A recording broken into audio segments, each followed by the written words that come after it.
that certainly was a significant highlight, and a lot of pictures and video were taken.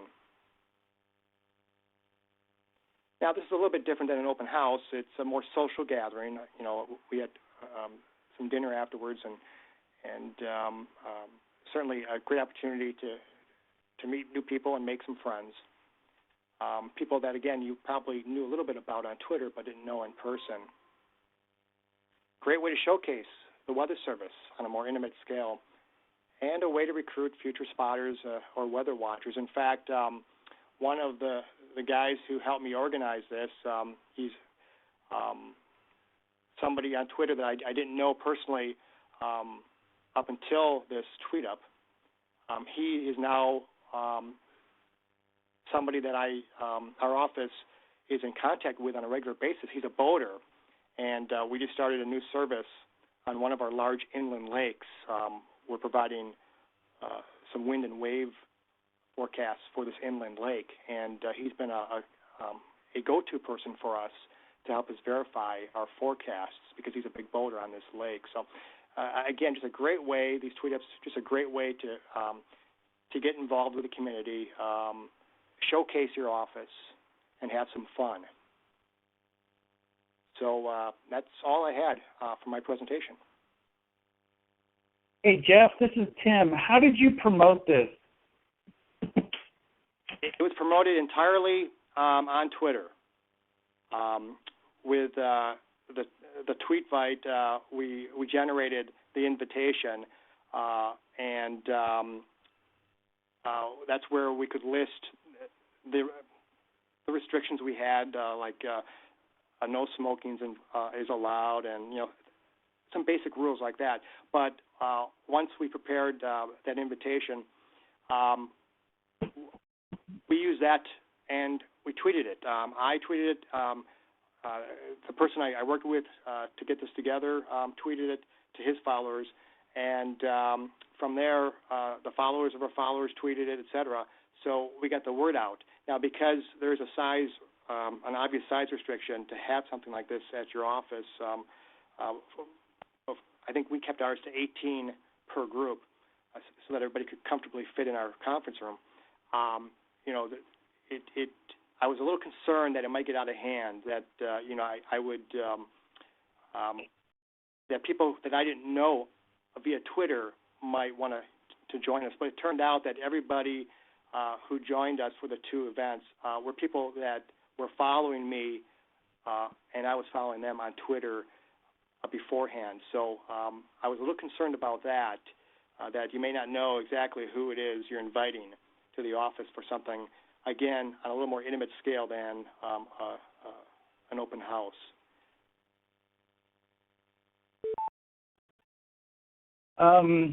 When you had some of the people that came to your office, did that help build your relationship with them? It sounded like for that one guy it certainly did.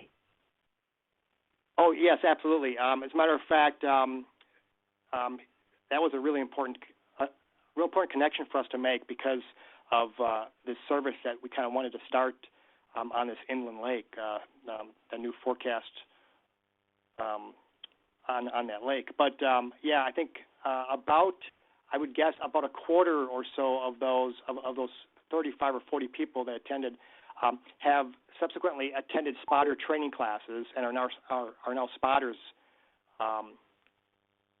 for our office. And because they've met me and I've met them, they're not so shy to give me their opinions on products and services that we may provide. So it's nice to have that honest feedback with somebody that you know and you trust. It's been really positive in that way.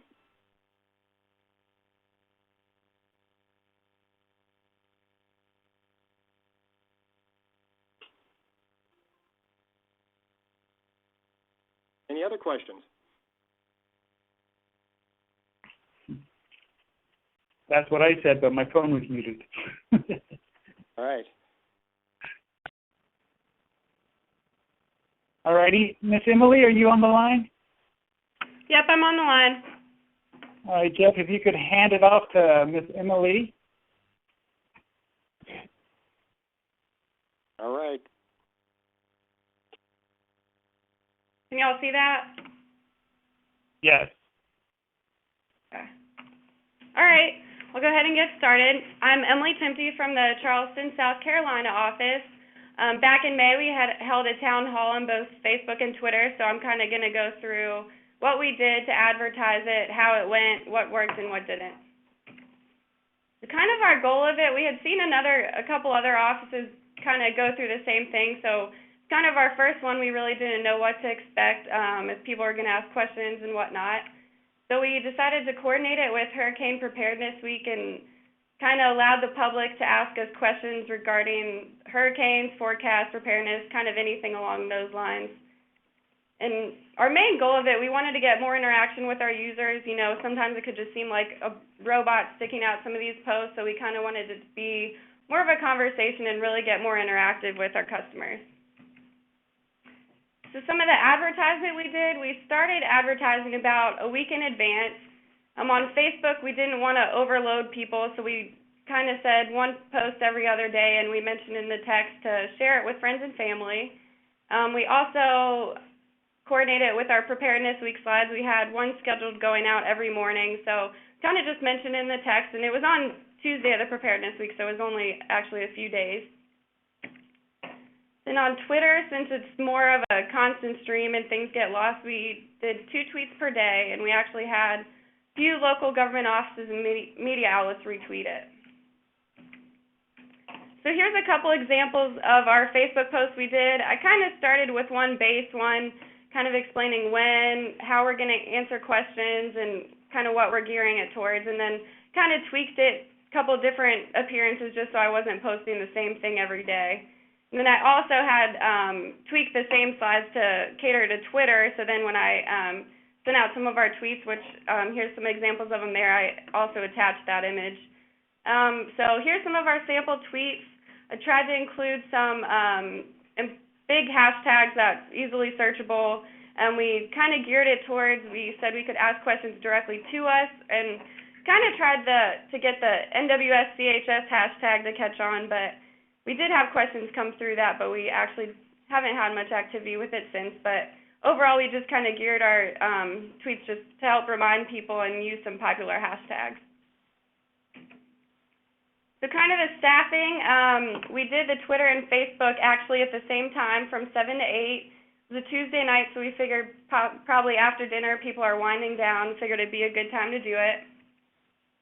We set up a conference call for the staff, and we really didn't know what to expect, if it was going to be really busy or not. So we had 6 people on the line. We had 2 designated for Facebook, 2 designated for Twitter, and we did mainly use TweetDeck and Hootsuite to monitor. Obviously, Hootsuite, you can only have 2 people logged in at one time, so I actually used TweetDeck, and it almost seemed like I was seeing the tweets faster than some of the other people monitoring it, but that's just kind of a minor thing.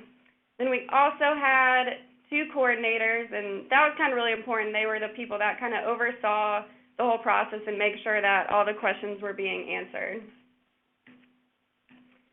So how it turned out, on the right is how we kind of started our post. We just said, you know, comment with your questions. We'll be here till 8. And I was kind of actually surprised with, we really didn't get a whole lot of activity on Facebook. We had 5 questions from only 3 questioners, and I kind of circled over on the right some of the activity with it, but I was kind of surprised we just really didn't get a lot of action with it. I think by 7:30, I don't even think we really had many questions after that from 7:30 to 8 p.m. So then over on Twitter, we started our post just saying, please send your questions directly to us or use the NWS hashtag, and we did get a little bit more activity. It seemed like from 7 to 8, people were pretty consistently asking questions. We had about 15 questions from 6 questioners, and kind of threw up some of the tweets here. We actually saw in, I think, one of the articles off the social media listserv, the best kind of practices on how to do these town halls, and so it was best to retweet the question and then respond and reply with the .@ and then the user, so then not only can the questioner see it, but then anyone that looks on your feed. So that was kind of one thing I think we saw from some article on the listserv, but worked out pretty well.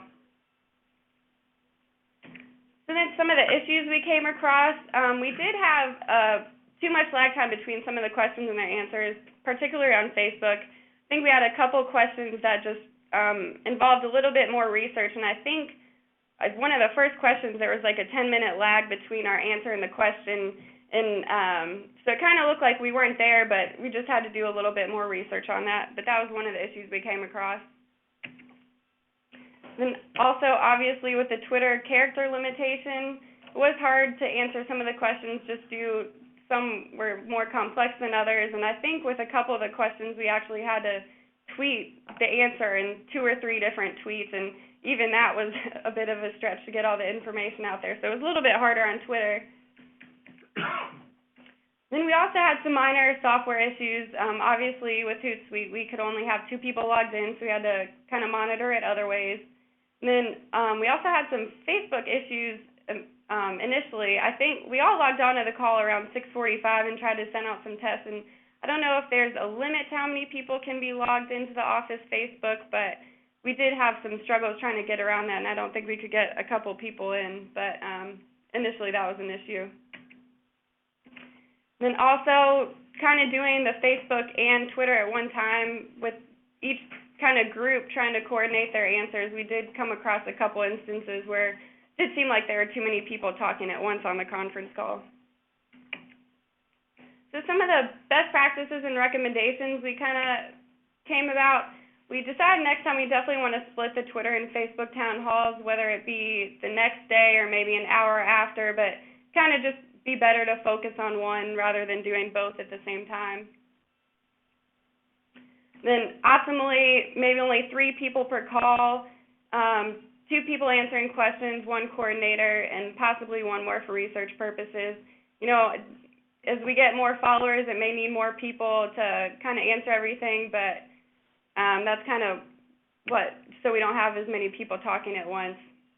And also setting up the moderator accounts in Facebook ahead of time to alleviate that issue of people not being able to log in.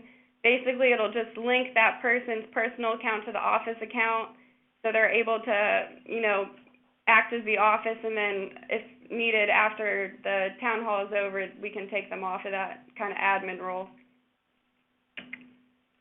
And then obviously, if it's feasible, it'd be best for everyone working the town hall to be in the office, so then communication's better, it's just easier, and then all that information is available to everyone in the same place. And some more, obviously, like I said, we had a little bit of an issue of a time lag between the question and answer. I think next time, maybe if it's taking a long time, if you're going to have to do a little bit more research, let the questioner know, just a quick comment, hey, we're looking into this, because you don't want to rush in the answer and just throw something out there when you could give them something better. So maybe just a heads up and say, hey, it's coming, so it doesn't look like we're not even really paying attention. Then, as I mentioned before, on Twitter, it'd be best to retweet the question and then answer it with the @ and then the questioner, so that everyone following your feed can see it and not just the questioner.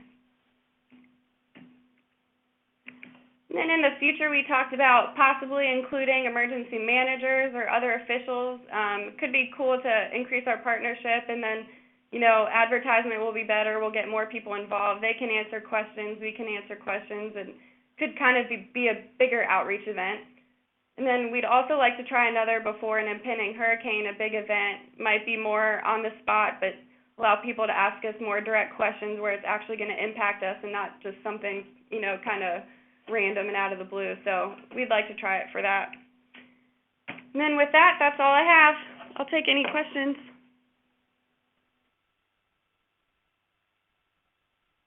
Hey, Emily, this is Tim. You said that you tried to use a hashtag. What do you think did it work, or was it didn't work for you guys? It didn't seem to work so much. We did get some questions through the hashtag, but I was hoping maybe after the town hall people would kind of use it as another search or to send us reports, but hasn't really caught on, so we might still try to push it a little bit, but it didn't necessarily work for us. Okay. This is Chris in Flagstaff.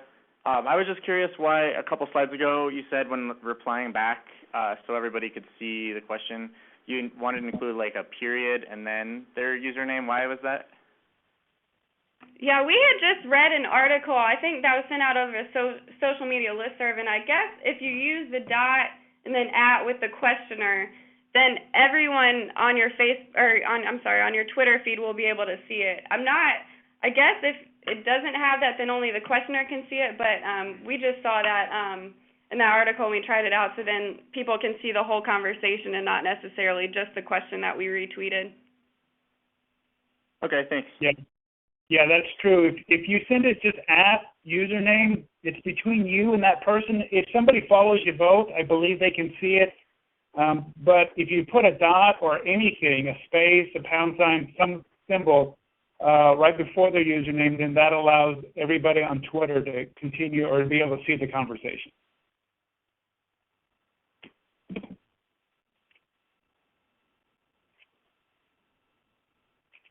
Anybody else have a question for Miss Emily?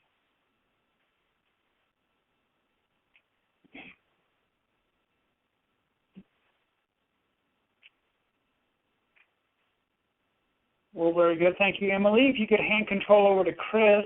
Chris is out of the Flagstaff office, and he's going to talk about how they did their Ask a Meteorologist kind of Twitter program.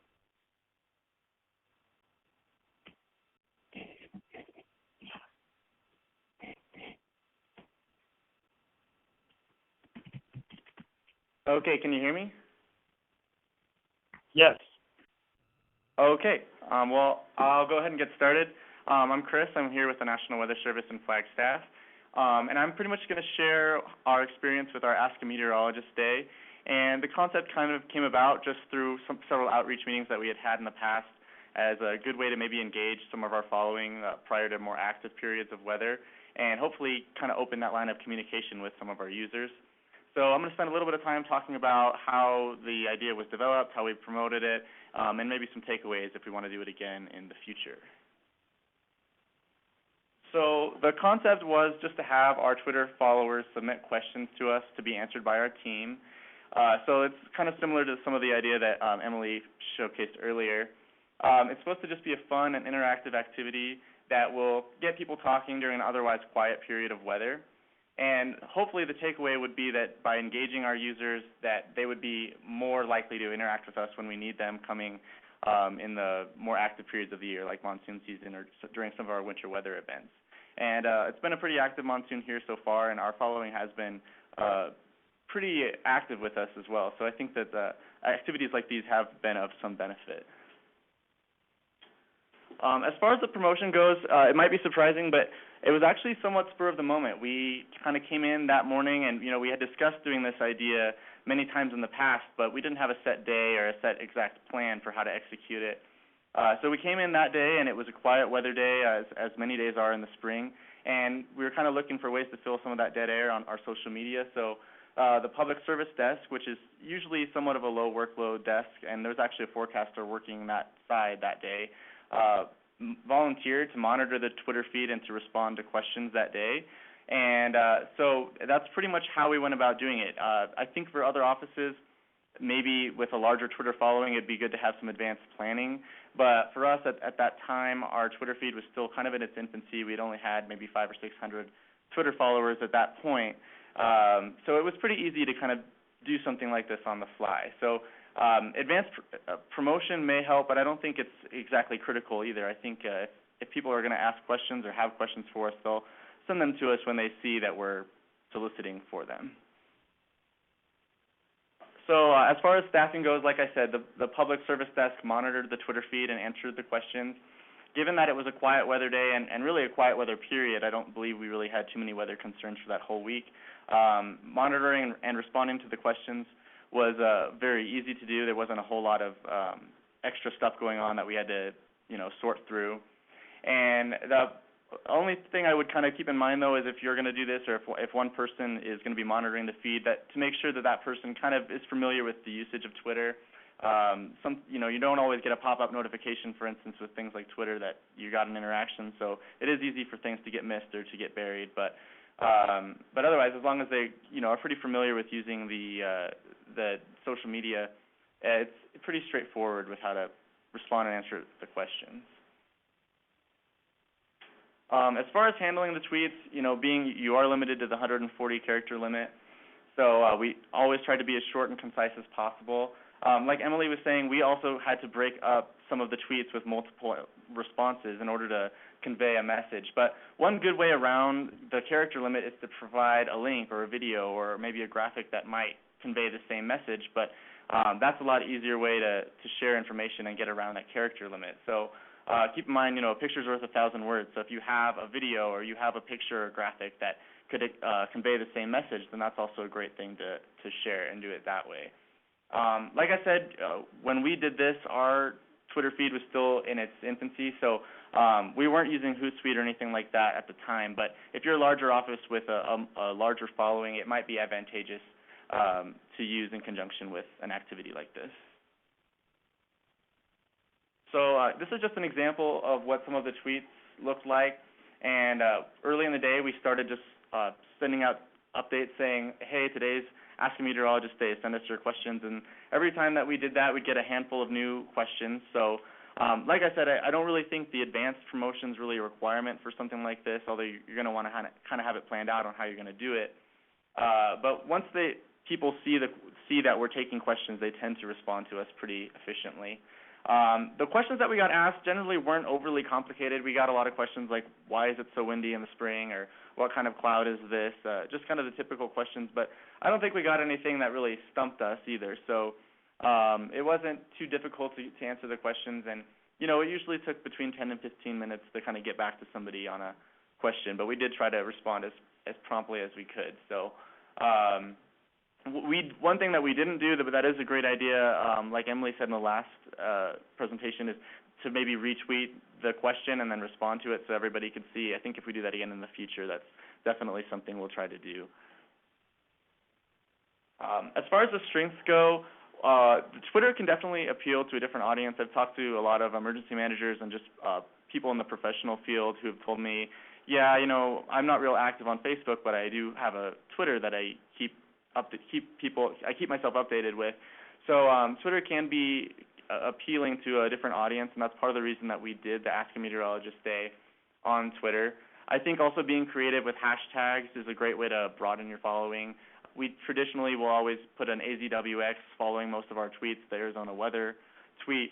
But for something like this, it's an educational kind of thing, so maybe doing a hashtag weather or hashtag education or something like that would be another way to have these questions show up on multiple search feeds rather than just the AZWX or people who follow us.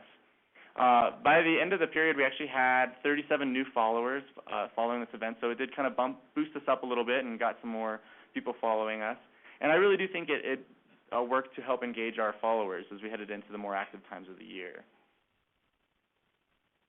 As far as the limitations go, the character limits were certainly the biggest limitation. Trying to convey a scientific message in a 140-character limit is always challenging.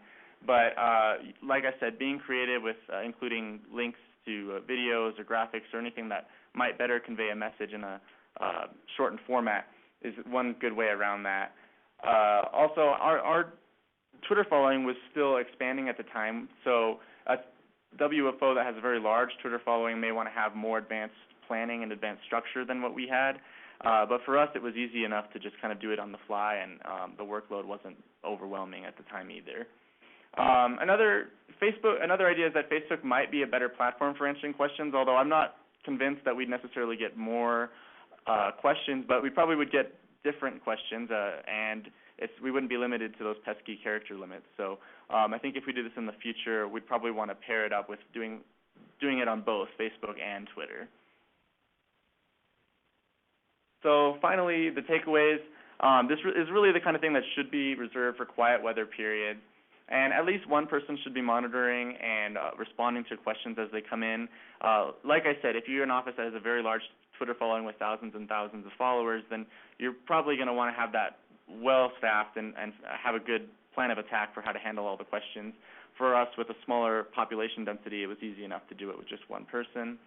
The character limits will require a concise answering style. And advanced promotion may help, but I really don't think that it's required. and other social media outlets might be at least useful to do in conjunction with something like this. So that's all I've got. Very good. Thank you, Chris. Does anyone have any questions for Chris?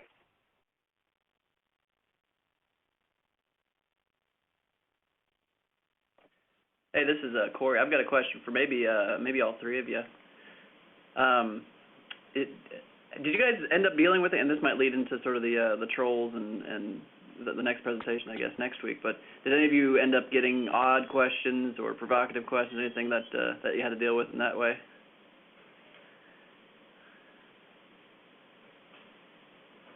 Here in Flagstaff, most of our questions are pretty tame, so we didn't really have to deal with anything like that here on our end. Yeah, I don't think we really got any peculiar questions either. They stayed pretty meteorological. I'm probably just overly pessimistic. That's good. Hey, Corey. This is Kenny in Des Moines. Can you guys hear me? Yep, I hear you good. Okay, good. I just wanted to make sure I wasn't on mute.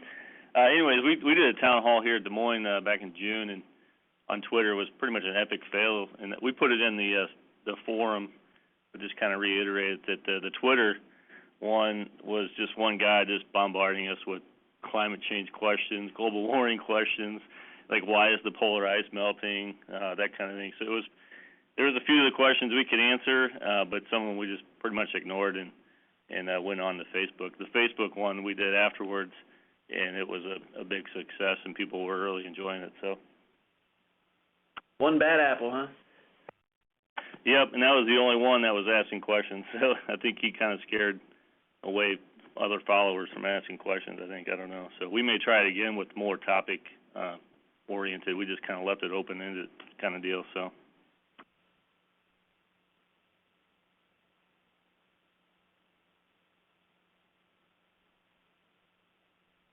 Anybody else have any? Southern region, in the past, in the 20th century, we had some of our offices do similar programs using their weather radio, and they would have school classes or whatever mail-in questions, and then promote it, and of course the class would be listening in. I wonder a way to overcome if you get a dearth of questions or just that single question, and have some time to prepare answers.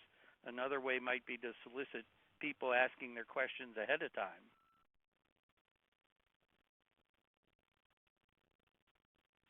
Yeah, Chris, is that what you guys kind of did? Did you get questions ahead of time? We pretty much just got questions as they came. We didn't really have anything in advance.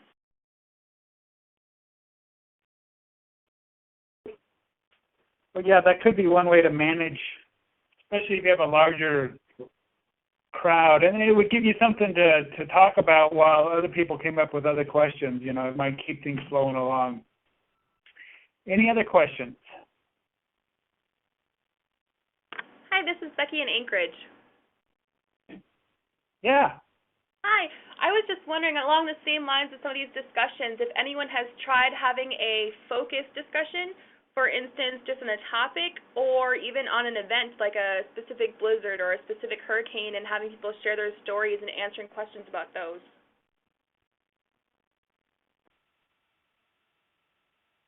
Hey, Becky, this is... Oh, sorry. No, go ahead. Yeah, this is Kenny in Des Moines again. We had something similar. We did guess the weather event.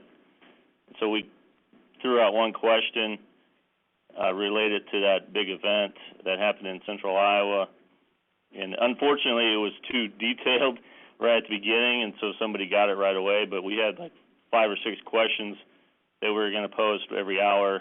You know, the clues get more detailed as the event went on. But unfortunately, somebody guessed it right within 20 minutes when we posted it. So I think the next time we do it, it's going to be more generalized to start off. So. Yeah, I think though that would be a great idea to, just encourage your people. People love to share their weather stories. So if you've had a big event, you can have people share what happened, what they saw, maybe post pictures. You can talk about some of the dynamics that caused the event. again, it's all about building community. I think you saw in all three presentations that this was reaching out, engaging with followers, and just building that community. And then in doing that, it helped pay dividends on into the future. So again, I think allowing people a platform to share what they saw, perhaps post pictures and talk about what their experience was. I think that would be very beneficial, especially after a big event. Of course, if it's after a big event, you may have to put up some kind of rules or structures so it doesn't get out of hand. But I think that'd be a big hit. Hey, Becky, this is Kerry at Albuquerque. I was just going to share that every Monday we do briefings every Monday, and then we sit on Twitter from 3 to 4 every Monday afternoon and kind of spit out the week ahead, what we're looking at. And I don't know that it's necessarily been a success, but we're pretty persistent at keeping it going. So that's one attempt that we've made to do something like that. Sounds great. Thank you, Jack. Hey, Kerry, so you do that, is it just Twitter specific every Monday? Yeah, it is just Twitter. Do you use like a hashtag or anything with that, or just start tweeting away? Yeah, we do. We there's it's NWS ABQ WWB. Okay. But yeah, I mean it seems like it ebbs and flows. Some weeks we get really good feedback, and then other weeks nothing. So it's hard to figure it out. It's the Twitter universe. It is. Any other questions or comments?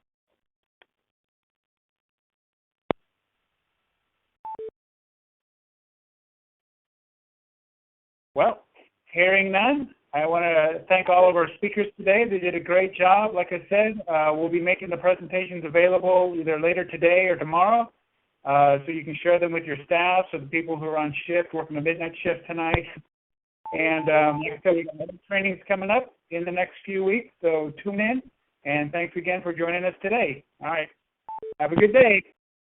Good night.